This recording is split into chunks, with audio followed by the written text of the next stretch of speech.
La saga Caballo de Troya no exige fe. Exige honestidad intelectual. Invita a cuestionar, a mirar más allá de lo establecido. Tal vez Jesús no vino a fundar una religión.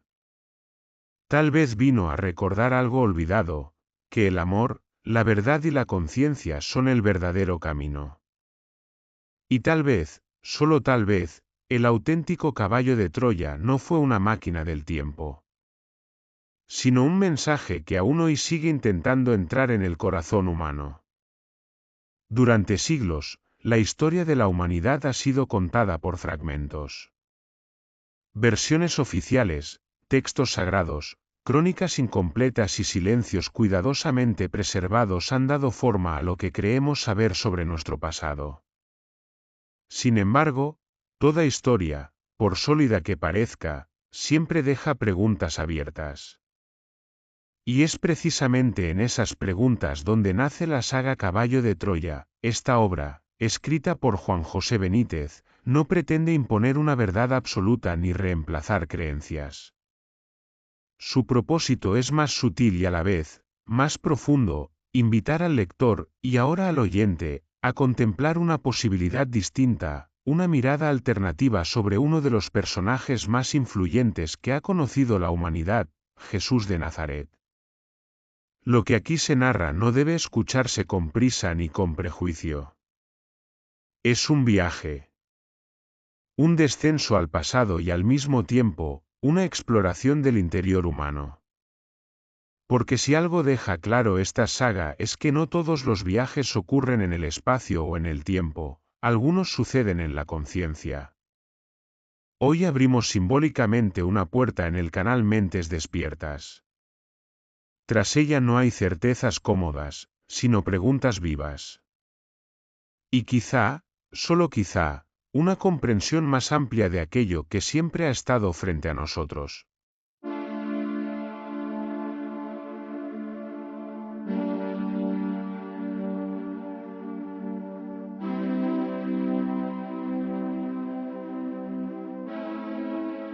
Capítulo 1 del proyecto Caballo de Troya.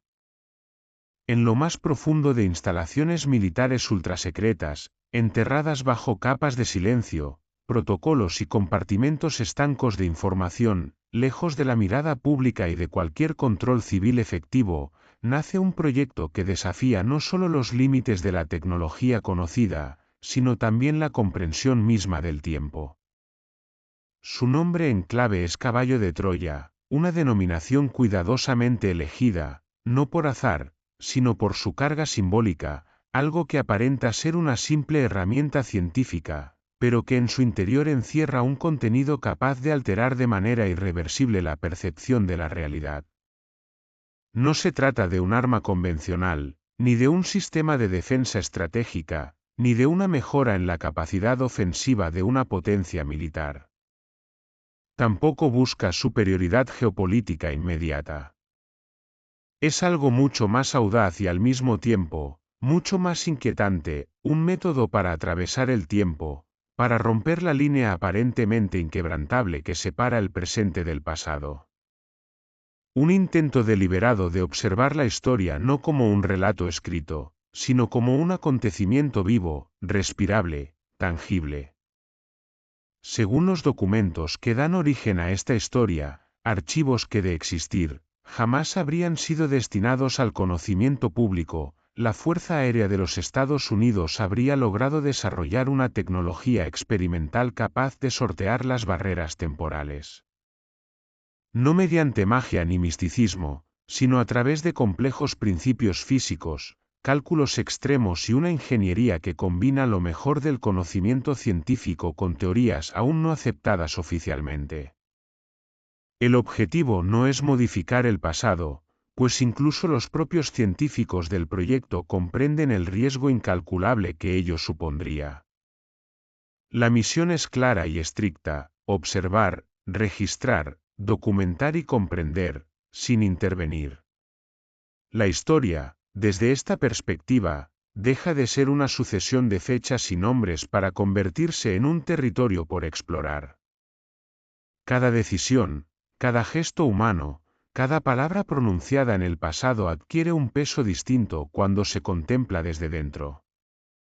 Y es precisamente esta posibilidad la que convierte al proyecto Caballo de Troya en algo más que un experimento científico, lo transforma en una empresa filosófica, histórica y sin que muchos de sus impulsores lo sospechen al inicio, es profundamente espiritual. Para llevar a cabo una misión de tal magnitud, no se elige a soñadores ni a místicos. Se selecciona a hombres entrenados en la disciplina, la obediencia y el análisis racional. 2 militares son finalmente designados. Ambos con expedientes intachables y formados en el rigor del método científico. Los dos escépticos ante cualquier explicación que no pueda ser medida, pesada o reproducida en condiciones controladas. El primero es Jasón, mayor de la Fuerza Aérea, responsable de una tarea crucial, redactar de manera minuciosa y objetiva los diarios de la misión. Su función no es interpretar, ni juzgar, ni sacar conclusiones personales, sino dejar constancia fiel de todo lo observado. Cada conversación, cada escena, cada detalle, por insignificante que parezca. El segundo es Eliseo, su compañero, apoyo técnico y humano durante el viaje. Juntos forman un binomio cuidadosamente elegido para resistir la presión psicológica, el aislamiento y el impacto de enfrentarse a una realidad que no pertenece a su tiempo. Ninguno de los dos imagina, al aceptar la misión, que lo que están a punto de vivir no solo pondrá a prueba sus conocimientos y su resistencia mental, sino que erosionará lentamente las certezas sobre las que han construido su identidad. Ambos creen estar participando en una misión histórica desde el punto de vista científico.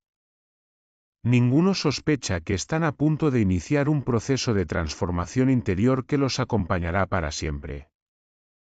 El destino elegido no es casual. No es una gran batalla que pueda redefinir mapas. No es un imperio perdido ni una civilización extinguida cuyo estudio aporte ventajas estratégicas. Es un lugar aparentemente modesto, periférico, casi insignificante para la historia política, es en Palestina, en el siglo I de nuestra era. Una región sometida, empobrecida, atravesada por tensiones religiosas y dominación extranjera. Un escenario en el que, sin embargo, surge una figura cuyo impacto se extenderá durante milenios.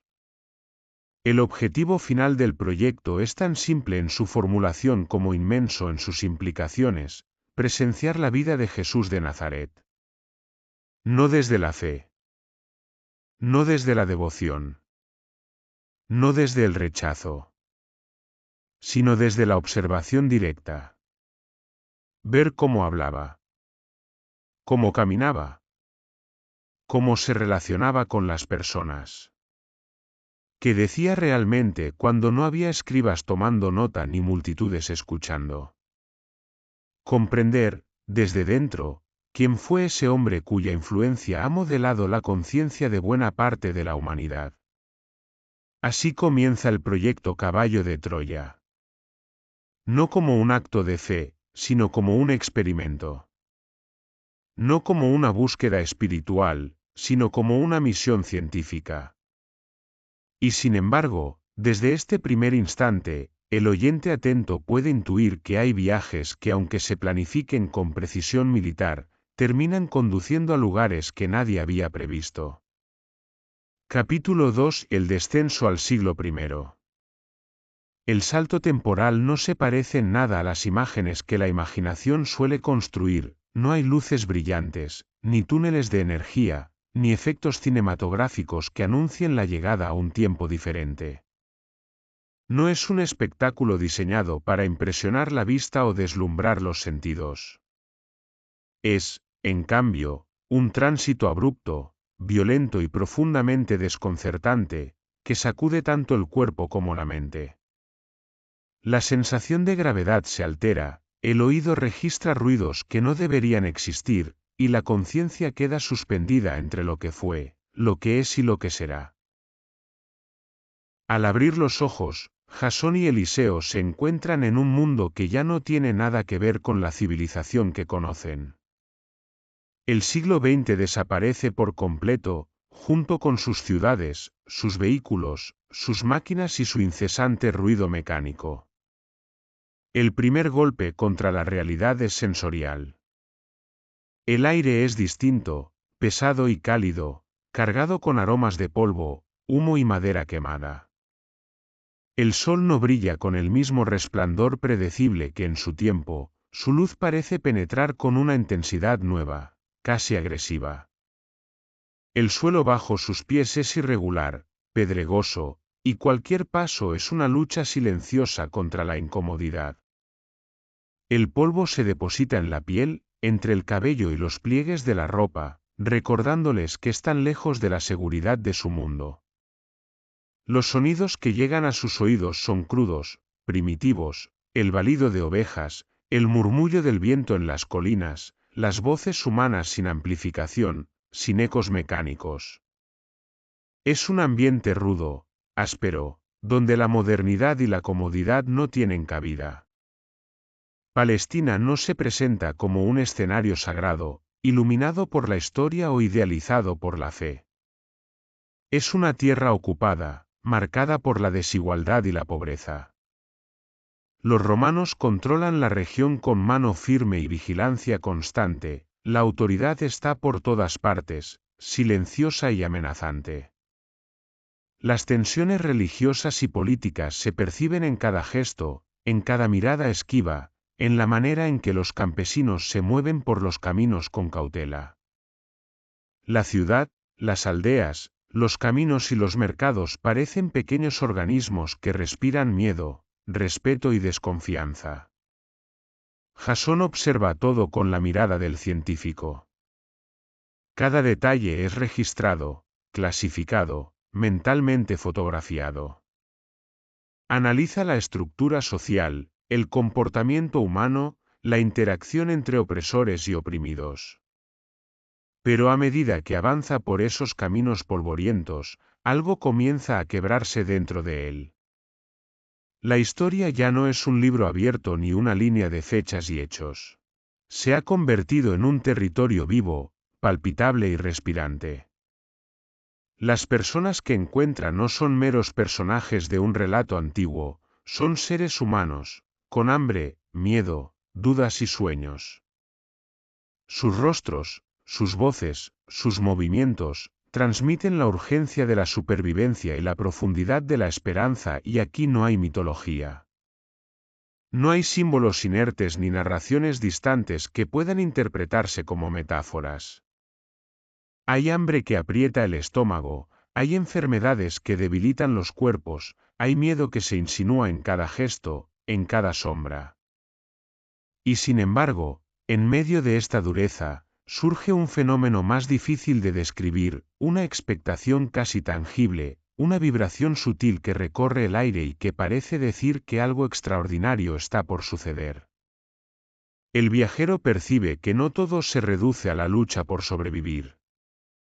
Hay momentos, incluso fugaces, en los que la vida cotidiana se detiene por un instante, y los ojos de los aldeanos brillan con una luz que habla de anticipación, de misterio, de algo que trasciende la opresión del momento. Es como si la tierra misma estuviera conteniendo la respiración, aguardando la aparición de un evento que cambiará para siempre el sentido de las cosas. Jasón y Eliseo, aún escépticos y armados de ciencia, sienten que están presenciando algo que no puede explicarse con fórmulas ni teorías. Cada sonido, cada aroma, cada gesto humano tiene un peso distinto. Lo que antes era información para ser registrada, ahora se siente como vida que exige comprensión y respeto. El pasado se convierte en una experiencia inmediata y al mismo tiempo, un espejo que refleja lo que aún permanece en la humanidad, la vulnerabilidad, la esperanza y la posibilidad de lo extraordinario en medio de lo cotidiano.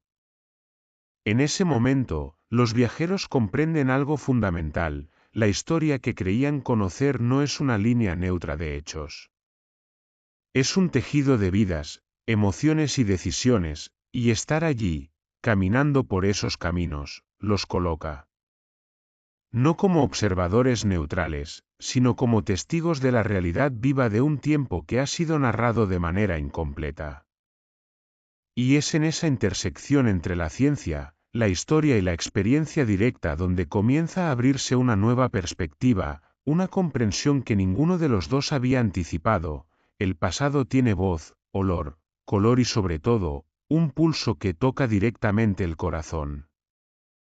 Capítulo 3. El encuentro con Jesús de Nazaret. El primer encuentro con Jesús de Nazaret no sucede entre multitudes ni bajo un cielo que anuncia milagros. No hay trompetas, ni luces sobrenaturales, ni signos evidentes de trascendencia. Sucede de manera casi imperceptible, en la vida cotidiana, en un instante que parece ordinario hasta que uno comprende que no lo es. Caminando por un sendero polvoriento, entre casas de piedra y tiendas improvisadas, Jasón y Eliseo lo ven por primera vez. Jesús no entra en escena como un héroe o un líder con aura imponente, camina entre la gente con la naturalidad de quien pertenece a aquel lugar, con una serenidad que sorprende, casi incómoda para quienes están acostumbrados a la solemnidad de los relatos históricos o sagrados. Jesús observa, escucha y sonríe. Su mirada no se fija en la distancia ni busca el reconocimiento de multitudes. Cada gesto suyo es discreto, pero lleno de intención. Se inclina ante un niño que llora, ofrece agua a un hombre exhausto y conversa con los ancianos del barrio con respeto y atención. No hay despliegue de autoridad ni rigidez doctrinal. Todo es simple, humano y extraordinariamente coherente, sus palabras, sus gestos, sus acciones, todo se alinea con lo que proclama, con la compasión y la atención hacia los demás. Para Jasón, que hasta hace pocas horas se consideraba un observador imparcial, esta visión resulta desconcertante. Sus instrumentos de medición, su lógica, su entrenamiento científico, nada de eso puede explicar lo que ve. La impresión que tiene no proviene de un fenómeno físico, sino de algo mucho más profundo, la coherencia de un ser humano que ha integrado completamente su pensamiento, su emoción y su acción. Es un impacto silencioso, casi perturbador. La autoridad de Jesús no se impone con la fuerza ni con la violencia, sino que se irradia, se percibe y transforma sin que nadie pronuncie palabra alguna. Eliseo, por su parte, observa con atención el entorno. La reacción de las personas alrededor de Jesús es sutil pero clara, los niños lo buscan, las mujeres lo miran con esperanza, y los hombres escuchan con atención, aunque muchos no comprendan del todo lo que dice. La forma en que interactúa con cada individuo, sin distingos ni favoritismos, revela una intimidad y un respeto por la vida que Jasón y Eliseo no habían encontrado en ningún manual de historia ni en ningún texto sagrado que hubieran estudiado. Jesús no es distante, es cercano, y esa cercanía es la que desarma toda concepción previa sobre lo que significa un maestro o un líder espiritual. A medida que los viajeros observan, empiezan a percibir detalles que antes podrían haber pasado desapercibidos, como Jesús toma en cuenta las emociones de quienes lo rodean, como escucha el dolor sin juzgarlo, como convierte cada conversación en una enseñanza implícita, sutil y profunda. No necesita pronunciar discursos grandiosos ni realizar milagros ostentosos para que su presencia se sienta.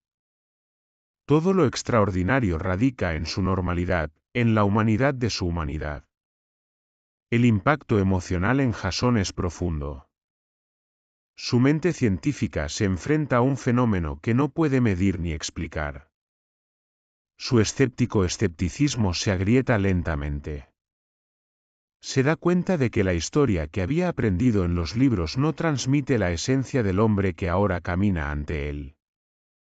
La distancia entre observador y observado desaparece, Jesús está tan presente, tan vivo, que obliga a Jasón a replantearse su papel en aquel viaje, no es un simple testigo. sino un participante involuntario de una experiencia que lo transformará de manera irreversible. Eliseo, más pragmático, intenta racionalizar lo que ve. Toma notas mentales, analiza posturas, memoriza palabras. Pero también siente la tensión silenciosa de lo inesperado, la sensación de que aquello que están presenciando no es simplemente historia, sino un evento que trasciende la cronología y toca algo más profundo, algo interior que desafía toda explicación. En ese instante, mientras Jesús conversa con un grupo de aldeanos, los viajeros comienzan a intuir lo que será la constante de los días siguientes. Cada encuentro, cada gesto, cada palabra tiene un significado que va mucho más allá de lo aparente. Es la manifestación de un conocimiento profundo sobre la vida humana, sobre la conducta, sobre la conciencia y la compasión. Y aunque aún no comprenden del todo, saben que están presenciando algo que no pertenece al pasado solamente, sino que dialoga con el presente y el futuro. El primer encuentro, aunque breve, marca un antes y un después. Jasón y Eliseo comprenden que la misión científica que los trajo allí, la de registrar, observar y documentar, apenas ha comenzado. El verdadero aprendizaje no será técnico ni histórico, será un aprendizaje sobre la vida, sobre la verdad, sobre la coherencia y la profundidad de la existencia humana. Y en ese reconocimiento silencioso, los viajeros sienten un temblor interior, la certeza de que nada volverá a ser igual para ellos, ni en el pasado, ni en el presente, ni en la forma en que comprenderán la historia de la humanidad. Capítulo 4: El Maestro y su mensaje. Con el paso de los días, Jasón y Eliseo comprenden que observar a Jesús no es suficiente. Escucharlo tampoco basta. Para entender verdaderamente su mensaje es necesario permanecer, acompañar, dejar que el tiempo revele aquello que no se muestra en un solo encuentro. Jesús no enseña desde la urgencia ni desde la imposición. Su pedagogía es paciente, casi silenciosa. Sabe que las verdades profundas no se instalan por la fuerza, sino que germinan lentamente en la conciencia de quien escucha. Jesús habla con sencillez, utilizando imágenes tomadas de la vida cotidiana, el campo, las semillas, el pan, el agua, el trabajo diario. No busca impresionar con conceptos abstractos ni con discursos complejos. Su lenguaje es claro porque su intención no es confundir ni elevarse por encima de los demás, sino hacerse comprender. Y sin embargo, cuanto más sencillo parece lo que dice, más profundo resulta su significado. Cada palabra tiene capas, como si estuviera dirigida a distintos niveles de comprensión al mismo tiempo. Uno de los aspectos que más desconcierta a Jasón es la forma en que Jesús se refiere a Dios. No habla de un juez distante ni de una entidad severa que vigila y castiga. Habla de un Padre cercano, íntimo, profundamente interesado en la vida de cada ser humano. Un Dios que no exige sacrificios ni rituales vacíos, sino coherencia interior, compasión y responsabilidad. Esta idea, tan simple en apariencia, choca frontalmente con la estructura religiosa de la época, basada en normas estrictas, jerarquías rígidas y temor al castigo. Jesús insiste una y otra vez en el valor del individuo. Cada persona, sin importar su condición social, su pasado o sus errores, posee una dignidad intrínseca. No hay seres humanos superiores o inferiores. No hay vidas desechables. Este mensaje, pronunciado en una sociedad profundamente estratificada, resulta revolucionario. Para los pobres y marginados, es una fuente de esperanza. Para las autoridades religiosas, una amenaza directa al orden establecido. Jasón observa cómo Jesús escucha con atención a quienes se acercan a él. No interrumpe, no juzga, no condena. Escucha. Y ese acto, tan poco valorado incluso en tiempos modernos, produce un efecto transformador en quienes hablan. Muchas personas no buscan respuestas milagrosas, sino ser vistas, ser reconocidas, ser tomadas en cuenta.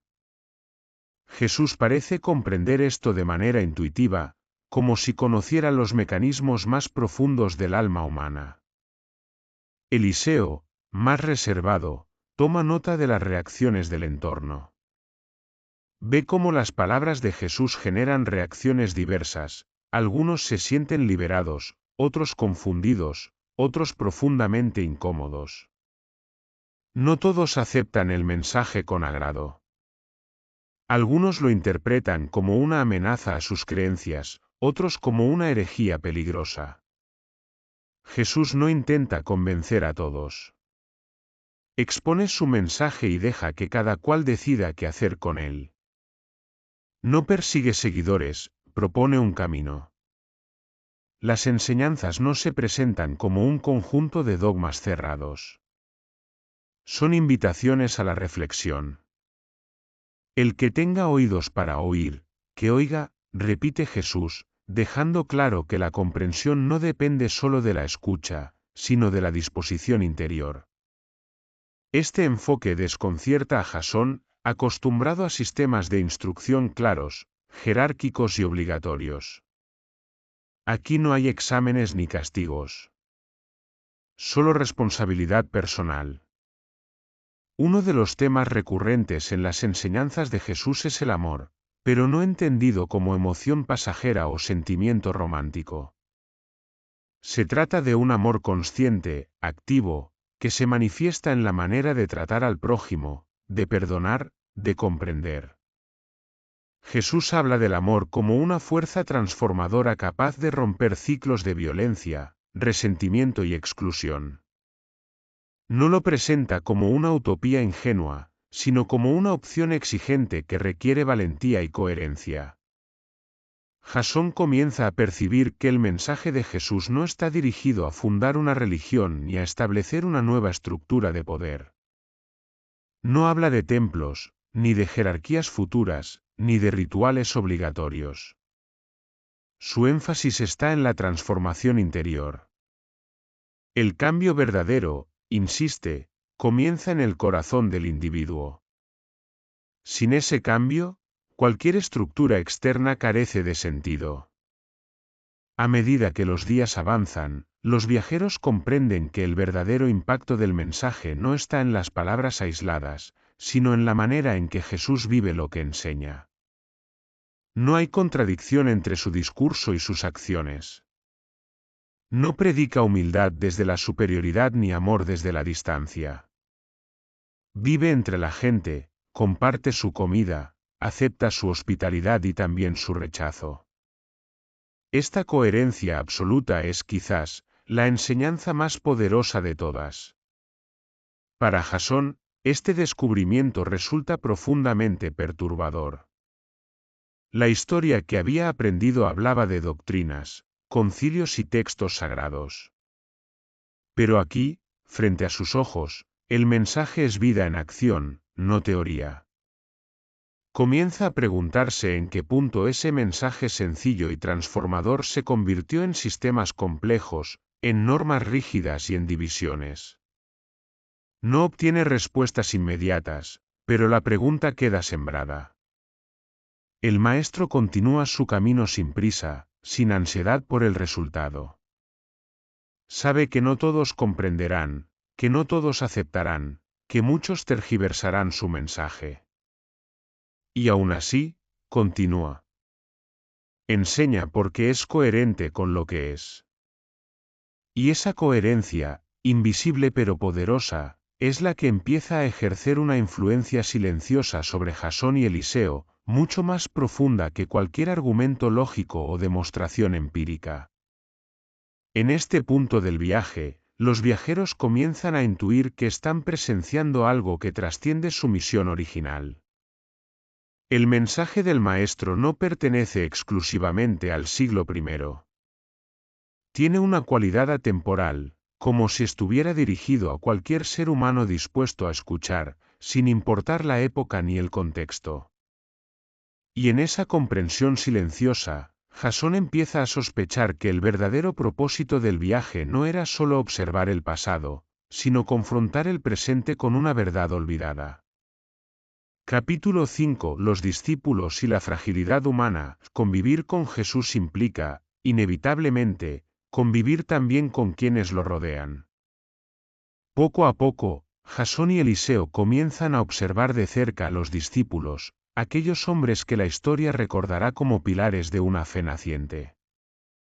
Sin embargo, lo que descubren dista mucho de la imagen idealizada que ha sido transmitida durante siglos.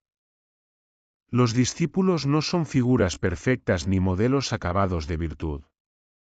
Son hombres comunes, profundamente humanos, cargados de dudas, miedos, contradicciones y ambiciones no resueltas. Pedro es impulsivo, vehemente, apasionado. Habla antes de pensar, promete más de lo que puede cumplir y se deja arrastrar fácilmente por sus emociones. En ocasiones muestra una fe inquebrantable, en otras, un temor paralizante. Juan, en contraste, es más introspectivo, sensible, atento a los detalles emocionales. Observa más de lo que habla y parece captar matices que otros pasan por alto. Andrés es práctico, silencioso, constante. Mateo arrastra el peso de su pasado como recaudador de impuestos y lucha internamente por sentirse digno de estar allí. Cada uno carga con su historia, con sus heridas, con su manera particular de comprender al Maestro. Judas, quizá el más complejo de todos, despierta una atención especial en Jasón. No es el traidor caricaturesco que la tradición ha pintado con trazos simples. Es inteligente, reflexivo, inquieto. Busca entender a Jesús desde la lógica, desde la estrategia, desde la expectativa de un cambio político o social más tangible. Su conflicto interno no nace de la maldad, sino de la incomprensión y de la frustración. Judas espera un tipo de Mesías que Jesús nunca pretende ser, y esa tensión silenciosa va creciendo con el tiempo. Jasón observa estas dinámicas con creciente interés. La convivencia entre los discípulos está lejos de ser armónica. Discuten entre ellos, se comparan y compiten por cercanía y reconocimiento. En más de una ocasión se preguntan quién será el más importante, quién ocupará un lugar privilegiado cuando llegue el momento decisivo. Estas escenas, tan humanas, contrastan con la profundidad del mensaje que escuchan cada día. Y sin embargo, Jesús no los reprende con dureza ni los excluye por su inmadurez. Los observa, los corrige con paciencia y sobre todo, los acepta como son. Esta aceptación resulta desconcertante para Jasón. En su mundo, el militar, el error se paga. La debilidad se corrige o se elimina. Aquí, en cambio, la fragilidad no es motivo de expulsión, sino parte del proceso. Jesús parece comprender que el crecimiento auténtico no nace de la perfección, sino del reconocimiento honesto de las propias limitaciones. No exige discípulos impecables, sino personas dispuestas a aprender, a caer y a levantarse. Eliseo percibe algo similar. Observa cómo Jesús confía tareas importantes a hombres que aún no están preparados del todo. Les permite equivocarse, hablar de más, actuar por impulso. No controla cada paso que dan. No los vigila con desconfianza. Confía en el proceso, como si supiera que la experiencia, y no la imposición, es la verdadera maestra. En más de una ocasión, Jesús se retira a orar o a descansar, dejando a los discípulos solos. No busca dependencia. No desea seguidores incapaces de pensar por sí mismos. Este detalle no pasa desapercibido para Jasón, quien comienza a comprender que el liderazgo de Jesús no se basa en el control, sino en la responsabilidad personal. cada discípulo debe enfrentar sus propias contradicciones, sus miedos y sus decisiones. Las conversaciones nocturnas entre los discípulos revelan su confusión. Se preguntan qué ocurrirá cuando Jesús ya no esté. Temen al poder romano, a las autoridades religiosas, al futuro incierto. No son héroes sin miedo, son hombres que dudan, que tiemblan, que no siempre comprenden el alcance de lo que están viviendo. Y aún así, permanecen. Permanecen porque algo en la presencia del Maestro los sostiene, incluso cuando no entienden del todo su mensaje. Para Jasón, esta observación resulta reveladora. La historia que conocía había transformado a estos hombres en estatuas, en símbolos inamovibles. Pero aquí, ante sus ojos, descubre que el origen de todo no fue la perfección, sino la vulnerabilidad. La fuerza del mensaje no nace de la impecabilidad de quienes lo transmiten, sino de la autenticidad de su experiencia. Jesús no idealiza a sus discípulos, ni ellos se idealizan a sí mismos. Saben que fallan, que se contradicen, que a veces no están a la altura. Y sin embargo, continúan caminando. Esta persistencia, más que cualquier milagro, empieza a revelar a Jasón una verdad incómoda y profunda. El camino espiritual no es un trayecto reservado a seres extraordinarios, sino una senda abierta a quienes, aun siendo frágiles, deciden avanzar. Con el paso del tiempo, los viajeros comprenden que la elección de estos hombres no fue un error ni una casualidad. Precisamente por su humanidad, por sus dudas y contradicciones, se convierten en el terreno fértil donde el mensaje puede arraigar. Jesús no construye su enseñanza sobre la perfección, sino sobre la posibilidad de transformación. Y esa posibilidad, universal y atemporal, es quizá uno de los legados más profundos de su paso por la historia. En silencio, Jasón anota mentalmente una conclusión que nunca hubiera esperado formular antes de este viaje: la fragilidad humana no es un obstáculo para el mensaje, sino su punto de partida. Y al comprender esto, comienza a intuir que la historia que está presenciando no habla solo de aquellos hombres del siglo I, sino de todos los seres humanos que a lo largo del tiempo, buscarán sentido, verdad y coherencia en medio de sus propias limitaciones. Mientras que la relación de Jesús con su madre y con las mujeres que lo acompañan se revela como una de las dimensiones más humanas y al mismo tiempo, más complejas de su vida. María, su madre, lo mira desde una expectativa profundamente marcada por su tiempo, como muchas mujeres de Israel, espera en él, al Mesías liberador. Al enviado de Dios que romperá las cadenas de la opresión romana, que restaurará la dignidad del pueblo y ejercerá una justicia firme, incluso severa, contra los opresores. Su esperanza no es espiritualizada ni abstracta, sino concreta, histórica y cargada de anhelos colectivos. Esta expectativa genera una tensión silenciosa entre madre e hijo, porque Jesús no rechaza a María ni la desautoriza, pero tampoco encaja en el modelo de Mesías combativo que ella, y tantos otros, imaginan. Jesús sigue su camino con respeto, manteniendo una distancia interior que no es frialdad, sino fidelidad a una misión que desborda los límites de la liberación política. Junto a María, María Magdalena y un grupo de mujeres acompaña de forma constante al Maestro, mujeres que escuchan, sostienen, cuidan y comprenden desde un nivel profundo aquello que muchos discípulos varones tardan en asimilar. Jesús se relaciona con ellas desde una igualdad radicalmente inusual para su época, sin paternalismo ni condescendencia, reconociéndolas como interlocutoras plenas, capaces de entender, de decidir y de permanecer incluso cuando otros huyen.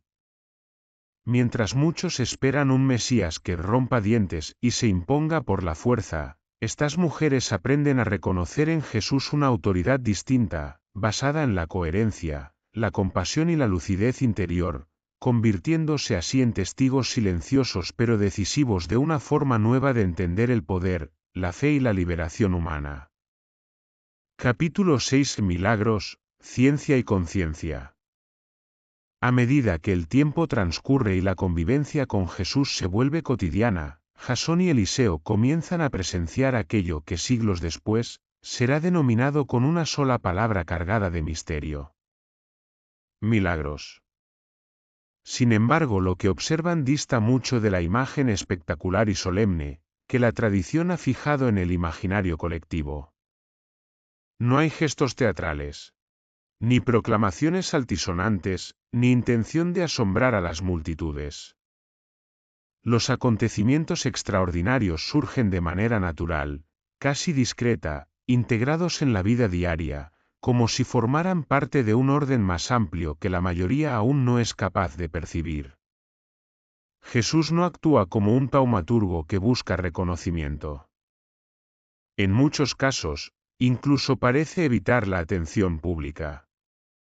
Sana, ayuda, restaura, y luego continúa su camino sin detenerse a explicar lo sucedido. Esta actitud desconcierta profundamente a Jasón. Desde su formación científica, todo fenómeno extraordinario debería ser documentado, analizado, reproducido. Aquí, en cambio, los hechos parecen obedecer a una lógica distinta, una lógica que no responde al deseo de demostrar, sino al de aliviar el sufrimiento humano. Los milagros no ocurren de forma indiscriminada. Jesús no actúa ante la curiosidad ni ante el desafío. Actúa cuando percibe una necesidad real, cuando alguien se acerca con una mezcla de esperanza y desesperación. En esos momentos, su atención es total, profunda, casi absorbente. Jasón observa con detenimiento el lenguaje corporal, el tono de voz, la mirada.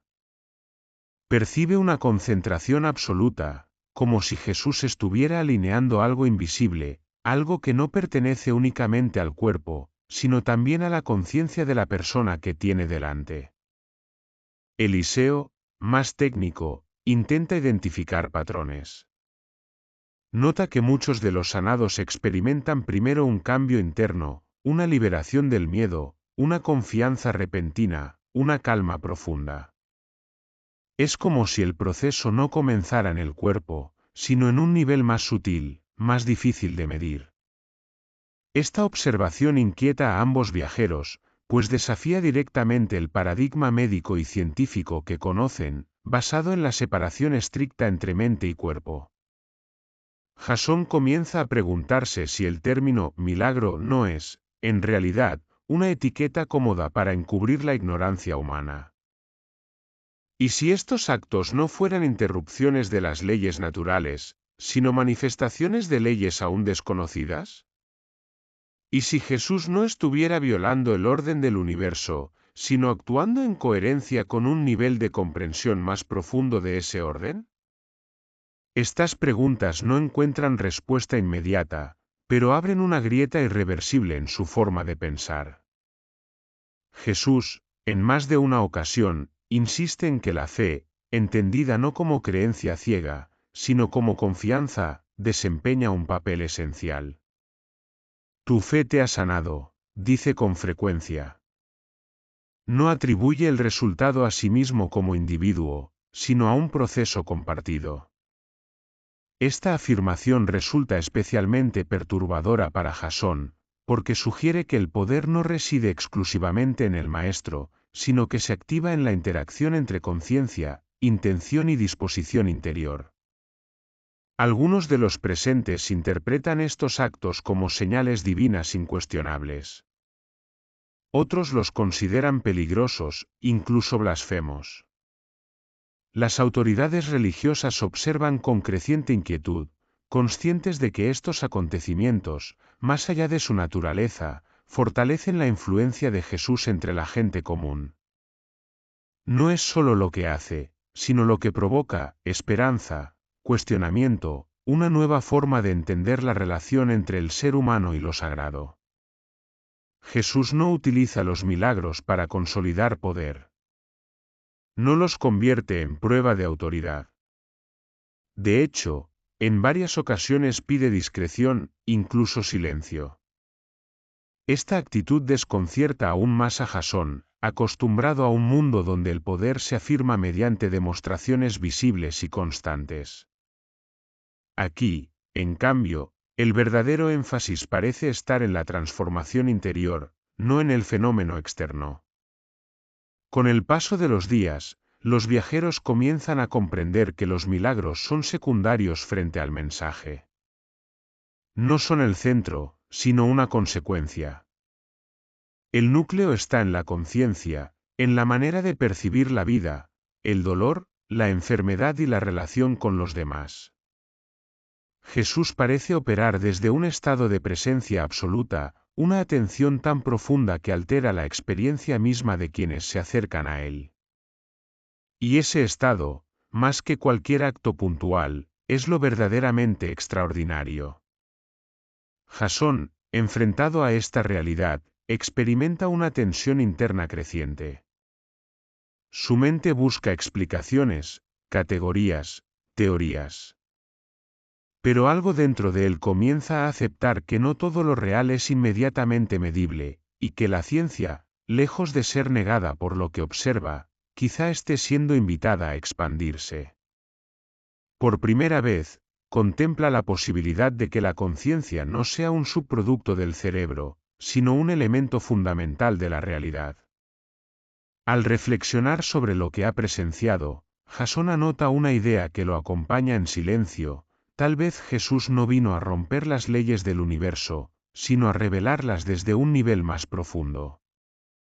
Tal vez lo que llamamos milagros sea simplemente el encuentro entre un conocimiento avanzado y una humanidad aún limitada en su comprensión. Esta intuición no le da certezas, pero le ofrece algo igualmente valioso: una apertura honesta al misterio. Así, el capítulo de los milagros deja de ser una colección de hechos extraordinarios, para convertirse en una invitación a replantear la relación entre ciencia y conciencia. No como opuestas, sino como dimensiones complementarias de una realidad mucho más amplia. Y en ese cruce silencioso entre lo observable y lo inexplicable, Jasón y Eliseo comprenden que el verdadero desafío no es explicar lo que sucede, sino aceptar que la comprensión humana siempre está en proceso, siempre incompleta, siempre abierta a nuevas posibilidades. Capítulo 7: El poder, el miedo y la amenaza. Conforme la presencia de Jesús se vuelve más visible y su mensaje comienza a extenderse entre aldeas y caminos, algo cambia de manera perceptible en el ambiente. No es un cambio inmediato ni estruendoso, sino una tensión sutil que se infiltra en las conversaciones, en las miradas cautelosas y en el comportamiento de quienes observan desde lejos. Allí donde antes había simple curiosidad, empieza a surgir inquietud. Allí donde hubo expectativa, aparece el temor. Porque todo mensaje que despierta conciencias también incomoda a quienes sostienen el poder. Las autoridades religiosas observan a Jesús con creciente recelo. No pueden ignorarlo. No porque reúna ejércitos ni porque promueva la rebelión armada, sino porque habla con una libertad que no pide permiso. No se somete a las interpretaciones oficiales de la ley, no respalda la rigidez de los rituales cuando estos se vacían de sentido, y se permite señalar las incoherencias de quienes predican virtud mientras viven desde el privilegio y el miedo. Esta actitud, serena pero firme, resulta profundamente amenazante. Jasón percibe con claridad el mecanismo que se activa. No es exclusivo de aquella época. El poder, cuando se siente cuestionado, rara vez responde con diálogo. Primero observa. Luego desconfía. Finalmente, busca neutralizar aquello que no puede controlar. Jesús no encaja en ninguna categoría cómoda, no es un revolucionario violento al que se pueda acusar fácilmente, ni un místico aislado al que se pueda ignorar. Su influencia crece porque habla a la experiencia directa de la gente, no a teorías abstractas. Los líderes religiosos se sienten especialmente inquietos por la manera en que Jesús redefine la relación con lo sagrado. Al hablar de un Dios cercano, accesible, interesado en la vida cotidiana de cada persona, debilita la necesidad de intermediarios. Y esto, más que cualquier acto extraordinario, socava la estructura de poder que se sostiene en la exclusividad del conocimiento y la autoridad espiritual.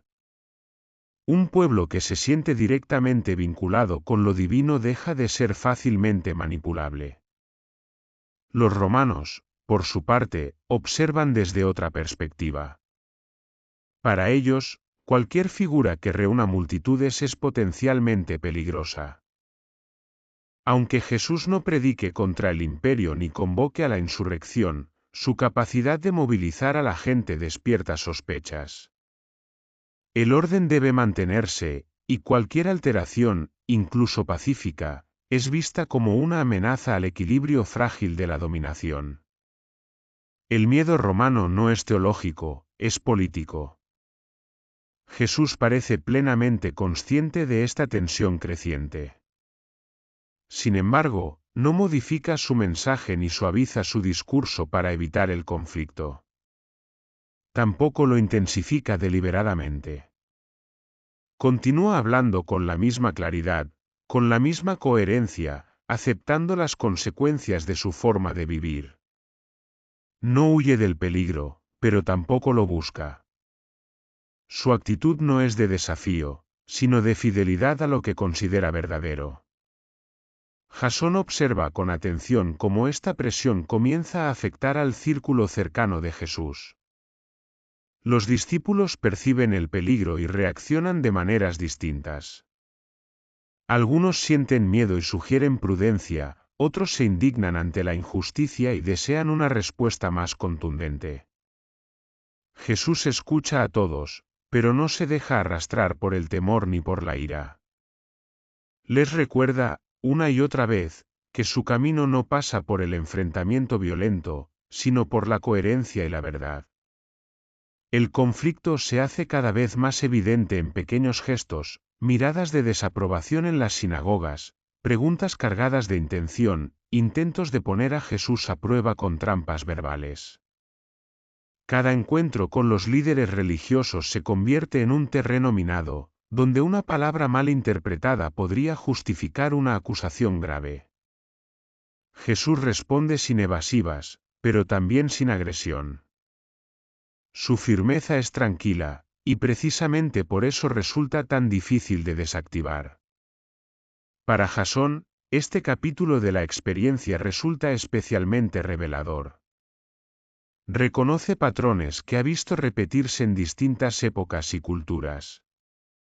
El poder teme a la conciencia despierta, porque no puede controlarla con facilidad.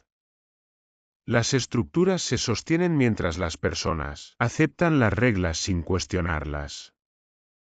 Cuando alguien muestra que es posible vivir de otra manera, sin odio y sin miedo, el sistema se resiente. A medida que el clima se enrarece, se hace evidente que el desenlace no será pacífico. La tensión acumulada busca una salida. Los rumores se intensifican, las acusaciones se preparan en silencio, y las decisiones comienzan a tomarse lejos de la mirada pública. Jesús continúa su camino, consciente de lo que se avecina, pero sin retroceder. No actúa desde la inconsciencia, sino desde una aceptación profunda de las consecuencias. En este punto, Jasón comprende que la historia no avanza solo por grandes batallas o decretos imperiales. A veces, el verdadero punto de inflexión surge del choque entre la verdad vivida y el miedo institucionalizado. Y ese choque, inevitablemente, conduce a un momento decisivo. El viaje hacia ese momento ya ha comenzado, y nada, ni la prudencia humana ni la autoridad establecida, parece capaz de detenerlo. Capítulo 8. La pasión desde dentro. Los días finales comienzan sin anuncios grandiosos ni señales visibles para quienes no saben leer el clima interior de los acontecimientos. Jerusalén está llena. La ciudad late con una intensidad especial debido a las celebraciones religiosas. Peregrinos de distintas regiones se concentran en sus calles estrechas, llevando consigo expectativas, tensiones y una memoria colectiva marcada por la opresión y la esperanza de liberación. En ese escenario cargado, Jesús entra sin ostentación, consciente de que el tiempo se ha comprimido. Jasón percibe algo distinto en él. No hay miedo evidente, pero sí una gravedad serena, una profundidad silenciosa que se manifiesta en gestos mínimos y en miradas prolongadas. Jesús sabe. No como quien adivina un destino incierto, sino como quien ha aceptado plenamente el curso de los acontecimientos.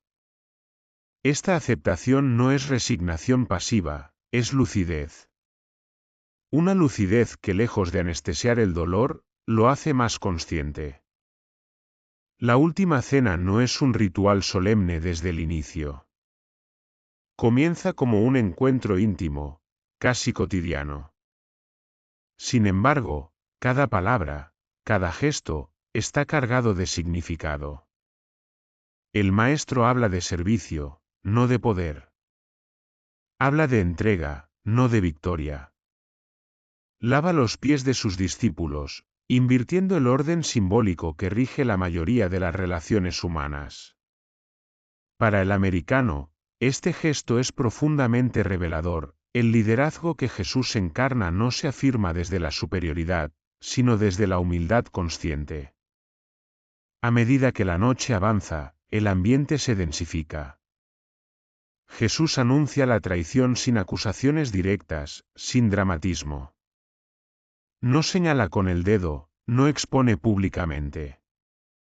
Su manera de afrontar incluso la deslealtad revela una comprensión profunda de la fragilidad humana. No idealiza a sus seguidores. Los conoce. Y aún así, los ama sin condiciones visibles. El huerto de Getsemaní marca un punto de inflexión emocional. Lejos de la multitud, en la quietud interrumpida solo por el viento y el murmullo distante de la ciudad, Jesús se enfrenta a la dimensión más humana de su experiencia. Jasón observa, casi conteniendo la respiración, cómo el maestro experimenta angustia, temor y una soledad profunda. Aquí no hay discursos. No hay enseñanza pública. Hay vulnerabilidad. Jesús ora. No para escapar del destino, sino para atravesarlo con coherencia. Su petición no es una negación del dolor, sino una expresión honesta del límite humano. Si es posible, dice, y en esa frase se concentra toda la tensión entre la voluntad personal y una comprensión más amplia del sentido de su vida. Finalmente, la aceptación se impone, no como imposición externa, sino como decisión interior. La detención ocurre de manera abrupta. Soldados, antorchas, órdenes cortas. El contraste entre la quietud del huerto y la violencia organizada del arresto es impactante. Uno de los discípulos reacciona con agresión, intentando defenderlo. Jesús lo detiene. No permite que la violencia marque el tono de lo que está por suceder. Incluso en ese momento, su coherencia permanece intacta. Jasón observa con atención los interrogatorios. No encuentra en ellos una búsqueda honesta de verdad, sino un proceso cuidadosamente orientado a justificar una decisión ya tomada. Las preguntas no buscan comprender, buscan confirmar una acusación. Jesús responde con pocas palabras. A veces calla. Su silencio no es vacío, es densidad. Es la negativa a participar en una farsa que ya ha decidido su desenlace. La crucifixión no es presentada como un acto sagrado, sino como lo que históricamente fue, una ejecución brutal, pública, destinada a infundir miedo. El cuerpo de Jesús sufre. El dolor es real, físico, intenso. No hay anestesia espiritual que lo mitigue. Jasón, formado en la observación clínica, no puede evitar registrar cada detalle, cada signo de agotamiento, cada espasmo involuntario. Y sin embargo, lo que más le impresiona no es el sufrimiento, sino la actitud interior. Incluso en la agonía, Jesús mantiene una conciencia lúcida. Sus palabras no son de odio ni de venganza. Habla de perdón. Habla de cuidado. Se dirige a quienes lo rodean con una humanidad desarmante.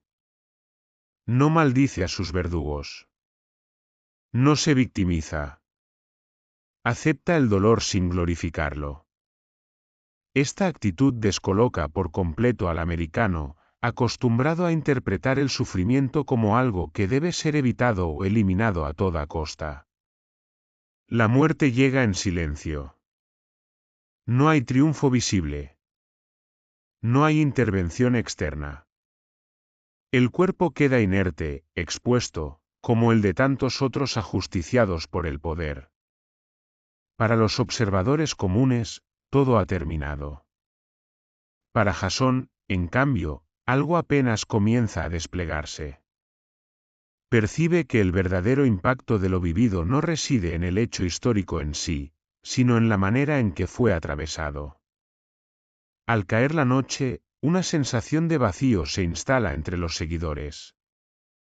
La esperanza parece haberse extinguido y el miedo se intensifica. El silencio pesa. Jasón anota en sus registros una observación crucial: la muerte de Jesús no destruye su mensaje, lo radicaliza. Al no defenderse con violencia, al no escapar, al no negociar su coherencia, ha llevado su enseñanza hasta sus últimas consecuencias. Este capítulo no es el cierre de una historia, sino el umbral de una comprensión más profunda. La pasión, vista desde dentro, no es un sacrificio impuesto, sino una elección consciente de fidelidad a una forma de vivir y de entender la realidad. Y esa elección, silenciosa y firme, deja una huella que ninguna cruz puede borrar. Capítulo 9: El misterio de la resurrección. Tras la muerte de Jesús, el tiempo parece detenerse para quienes lo han seguido de cerca. No hay celebraciones, no hay proclamaciones inmediatas, no hay certezas. Solo un silencio denso, cargado de miedo y desorientación. Jerusalén continúa con su ritmo habitual, ajena al drama íntimo de un pequeño grupo de hombres y mujeres que se esconden, temiendo correr la misma suerte.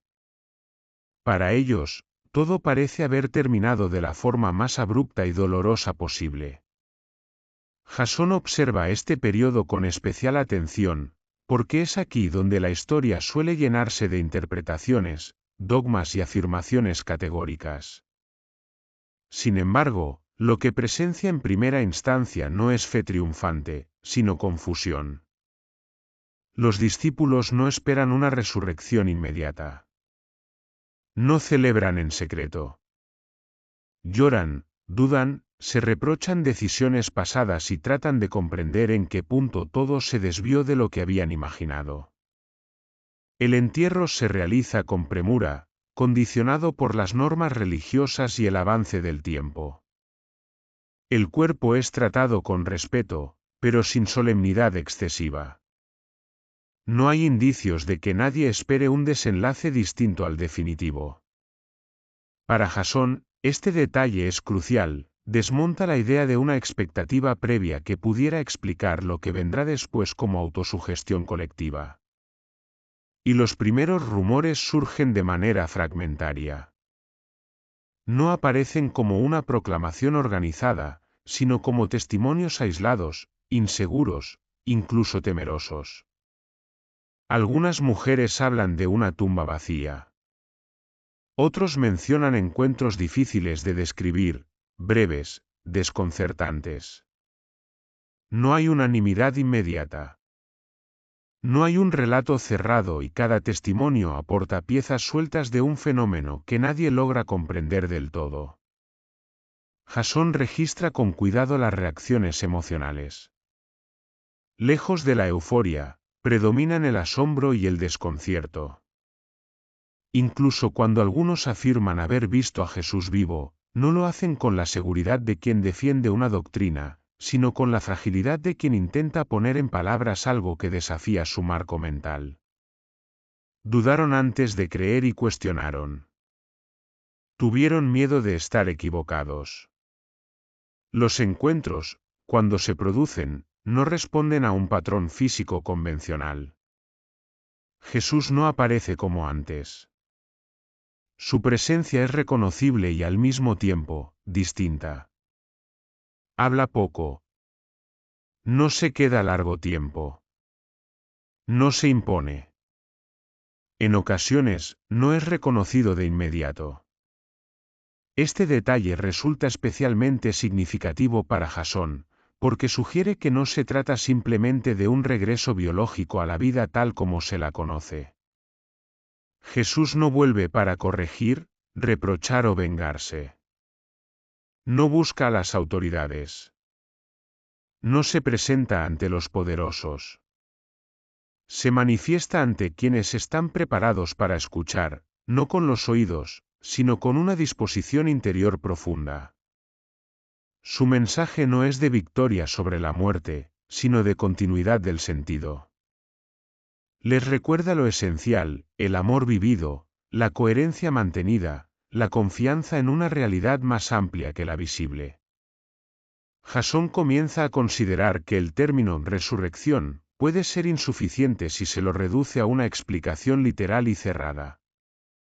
Lo que presencia parece apuntar a algo más complejo, una transformación de la condición humana, una demostración de que la muerte no tiene la última palabra sobre la conciencia, no como teoría, sino como experiencia transmitida. Los discípulos, lentamente, cambian. No de forma repentina ni uniforme, sino progresiva. El miedo no desaparece de inmediato, pero deja de paralizarlos. La tristeza se transforma en determinación. No porque comprendan plenamente lo ocurrido, sino porque han sido tocados por una certeza interior difícil de explicar. Ya no actúan movidos por la esperanza de un triunfo exterior, sino por la fidelidad a una experiencia que los ha marcado para siempre.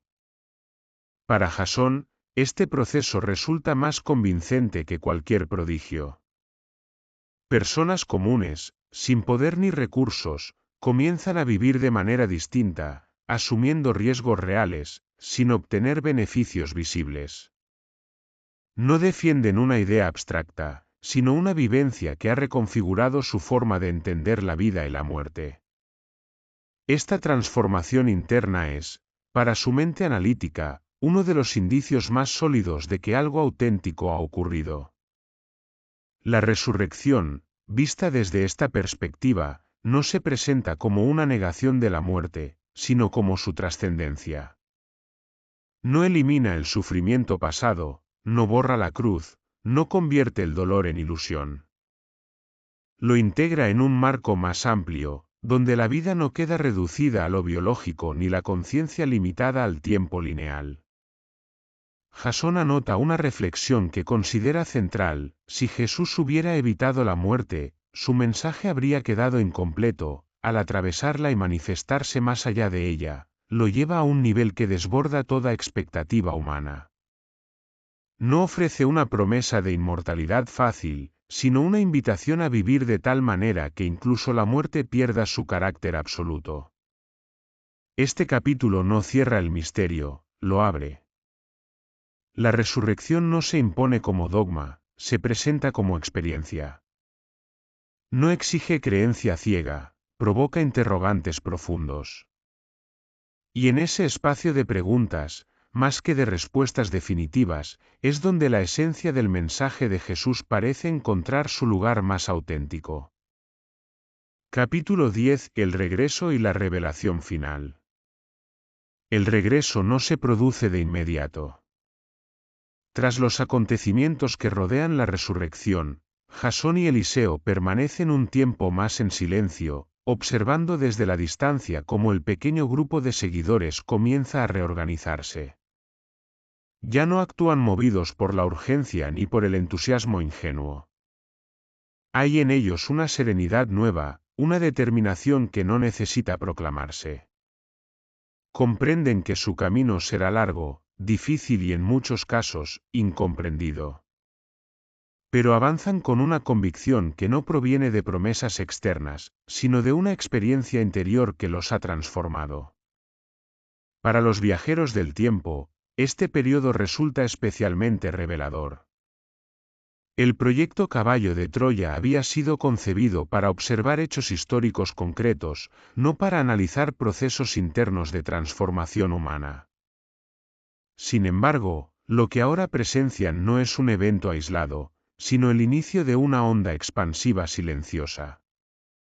El mensaje de Jesús no se propaga como una ideología organizada, sino como una manera distinta de vivir, de afrontar el miedo, el dolor y la incertidumbre. La orden de retorno llega sin ceremonias.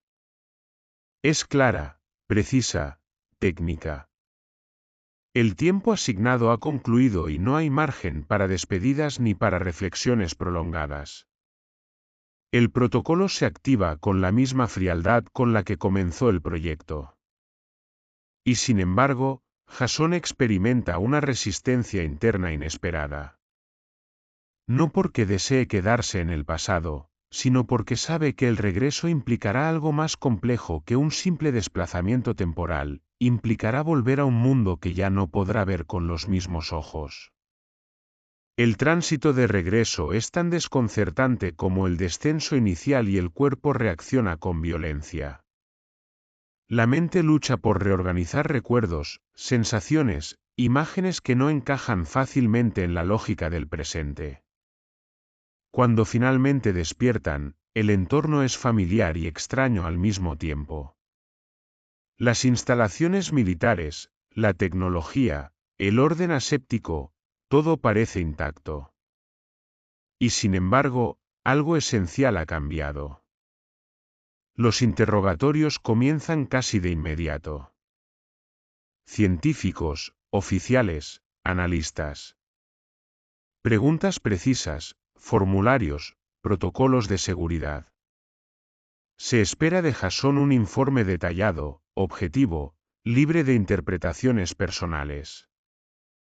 El proyecto exige datos, no reflexiones.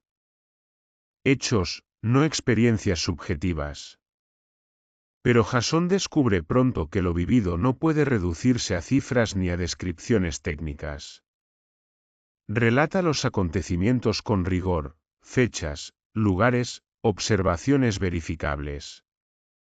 Habla de Palestina, del contexto histórico, de la figura de Jesús.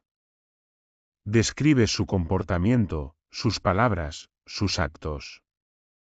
Pero cada vez que intenta transmitir la esencia de lo observado, encuentra un límite.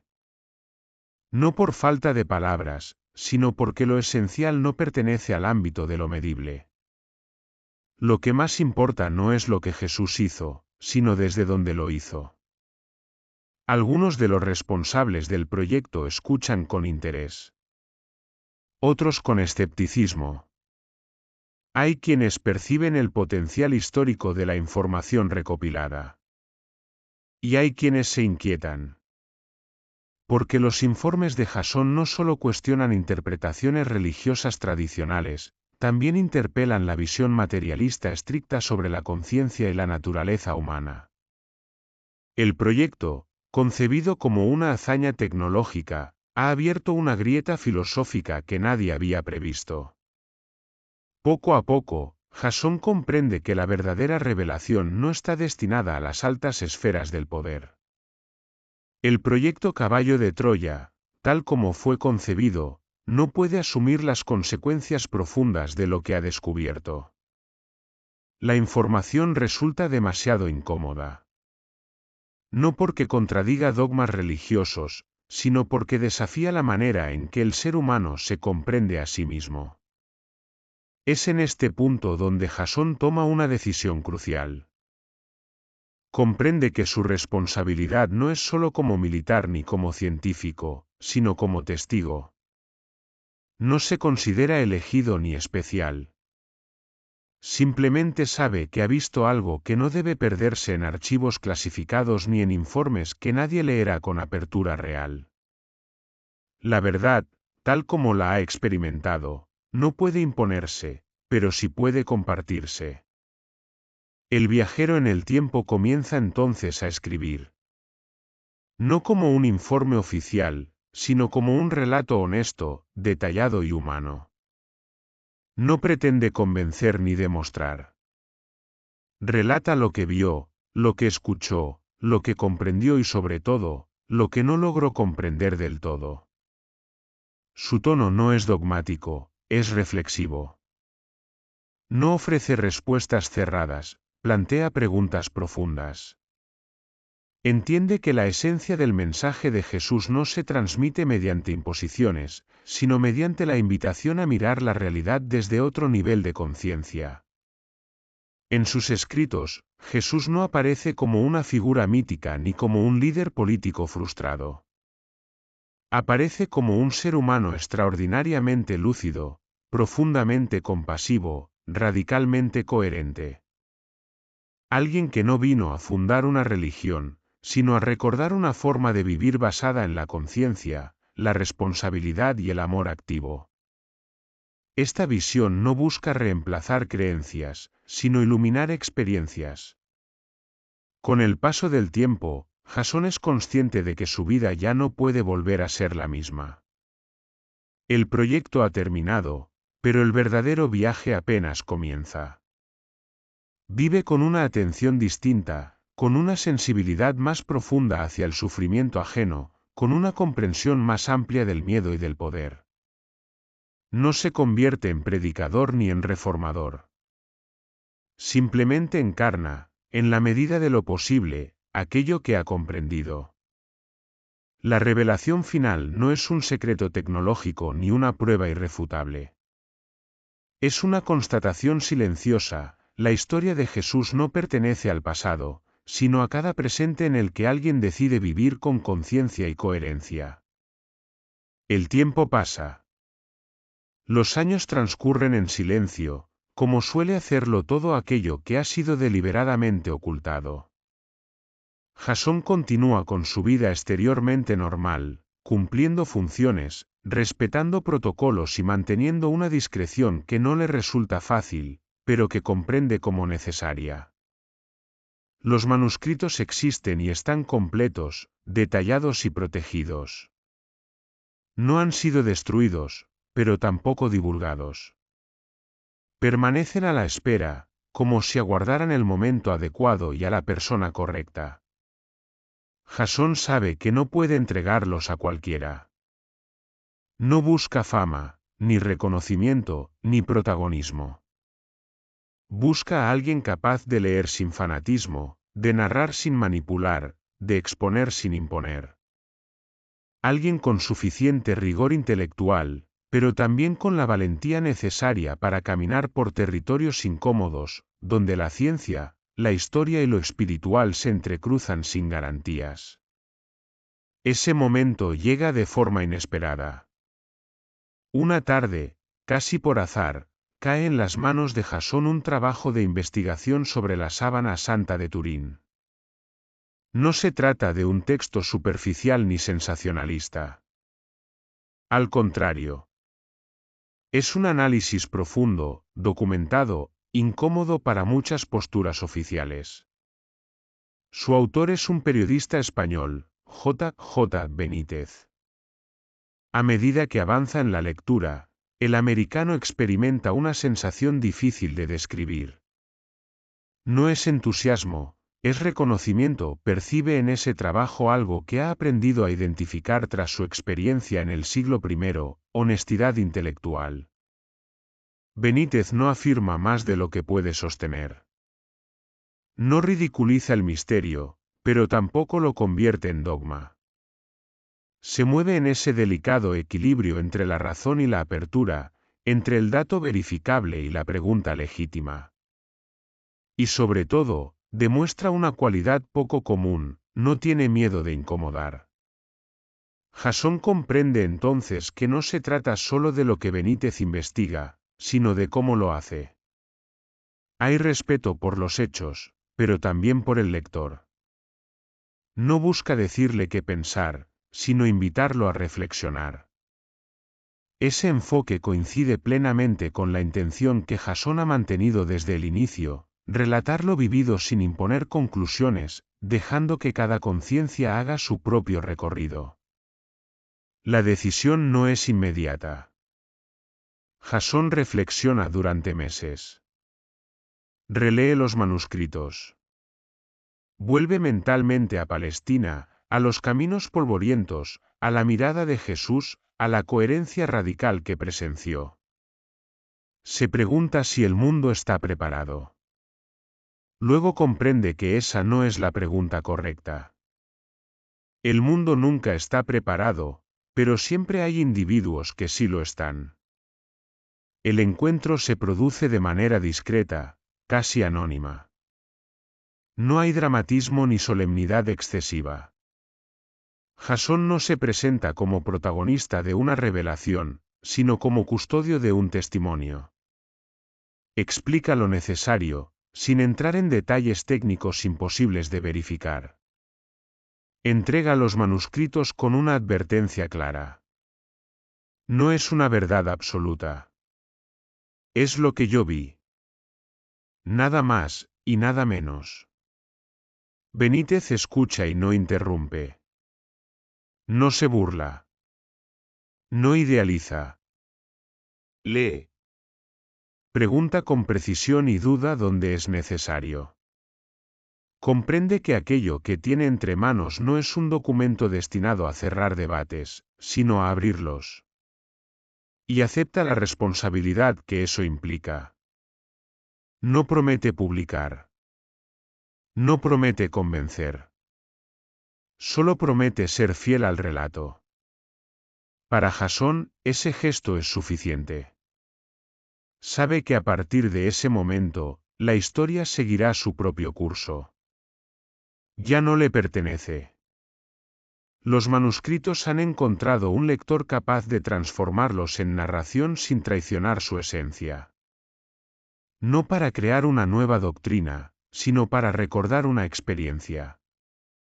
No para imponer creencias, sino para provocar preguntas profundas. Así nace la saga conocida como Caballo de Troya. No como un acto de fe, ni como una provocación gratuita, sino como el resultado de un encuentro improbable entre un testigo silencioso y un investigador dispuesto a mirar más allá de los límites cómodos. La historia sale a la luz no porque haya sido autorizada, sino porque ha llegado su momento. Y Jasón, al cerrar definitivamente ese capítulo de su vida, comprende algo esencial. La verdad no necesita gritar. Solo necesita alguien dispuesto a escuchar y a transmitir sin miedo.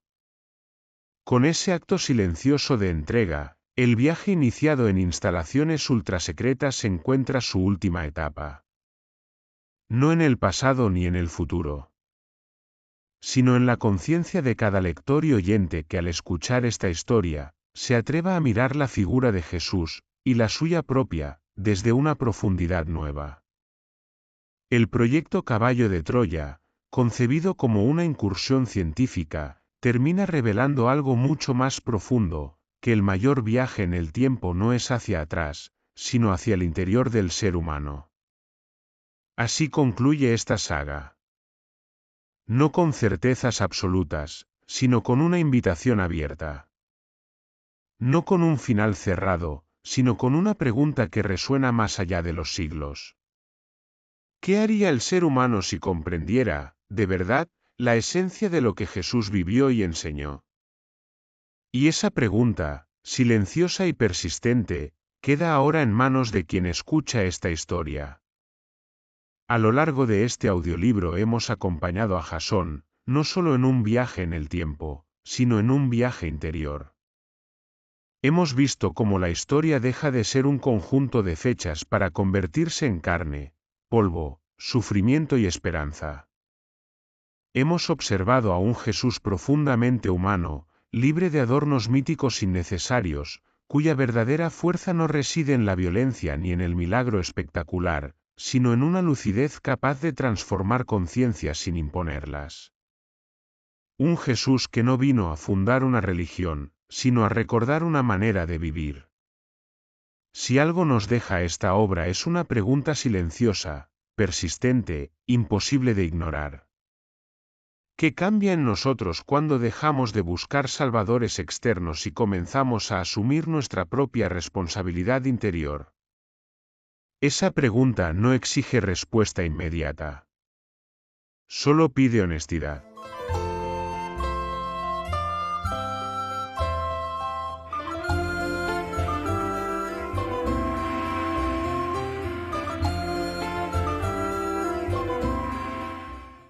Desde Mentes Despiertas, agradecemos profundamente que hayas compartido este tiempo de escucha consciente. Este canal no busca convencerte de nada, ni sustituir tus creencias, ni ofrecer certezas absolutas. Nuestro propósito es abrir espacios de reflexión, sembrar dudas fértiles y acompañarte en el arte de pensar con profundidad, sin miedo y sin fanatismos. Si este relato te ha incomodado, está bien. Si te ha conmovido, también. Si te ha dejado más preguntas que respuestas, entonces ha cumplido su función. Porque despertar no es acumular verdades, sino aprender a mirar con mayor amplitud y compasión. Te invitamos a seguir explorando, leyendo, cuestionando y escuchando. La conciencia no se hereda, se cultiva. Y cada paso, por pequeño que parezca, cuenta. Gracias por tu presencia, por tu tiempo y por tu apertura. Hasta el próximo encuentro.